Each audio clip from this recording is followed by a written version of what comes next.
যাত্রাবাড়ি জোনের এসি তানজিল আহমেদের বিরুদ্ধে।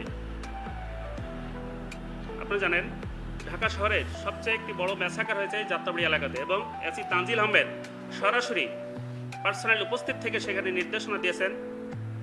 তার নির্দেশনায় এবং অন্যান্য অফিসারদের নির্দেশনায় সেখানে একটি বড় হত্যাকাণ্ড হয়েছে।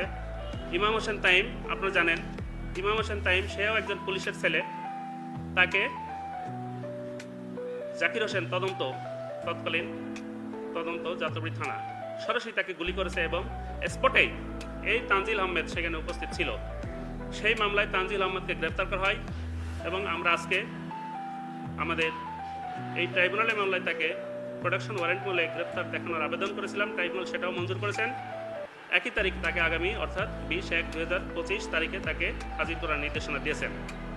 এবং আমাদের তৃতীয় আরেকটি আবেদন ছিল, এটি একটি টেকনিক্যাল বিষয়।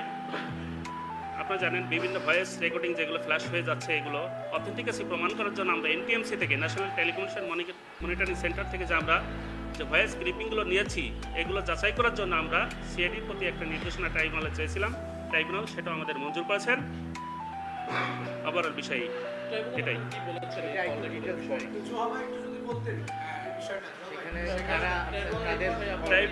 ট্রাইব্যুনালে আমরা বলেছি শেখ হাসিনা সহ অন্যান্য যাদের অডিও রেকর্ডগুলো ফ্ল্যাশ হয়ে গেছে, তাদের অথেন্টিকেসি প্রমাণ করার জন্য আমরা ট্রাইব্যুনাল আবেদন করছি। ট্রাইব্যুনাল সেটা মঞ্জুর করছে। সিআইডির প্রতি চেয়েছি স্পেশালি, এবং সিআইডি সহ সংশ্লিষ্ট অন্যান্য যে সংস্থা আছে তাদের প্রতি নির্দেশনা দিয়েছেন। ওখানে কার কল রেকর্ড আছে? এটা এক মুহূর্তে এখন বলা যাবে না কার আছে প্রয়োজনীয়। তার মানে কি জুলাই হত্যাকাণ্ডের যে ষড়যন্ত্র হ্যাঁ নেপথ্যে যে কল রেকর্ড ফাঁস হয়েছে সেগুলো আপনারা যাচাই বাছাই করতে টেকনিক্যাল জিনিসটা কি জয় বলছেন? টিএমসি আপনাদের বিভিন্ন সময় গেছেন, আপনি সহায়তা করছেন। সবাই টেকনিক্যাল জিনিসটা সেই কল রেকর্ডের বিষয়ে বলেছেন আপনারা আদালতকে।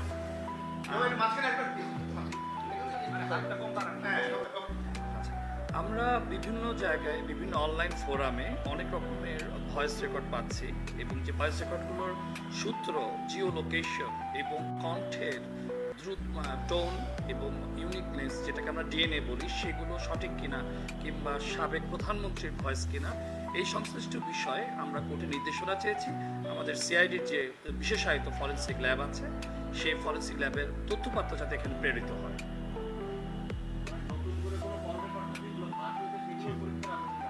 জি, সেগুলো আছে, এবং আমাদের আলামত এবং জব্দকৃত যে সকল মুঠোফোন আছে সেখানে বেশ কিছু নির্দেশনা আমরা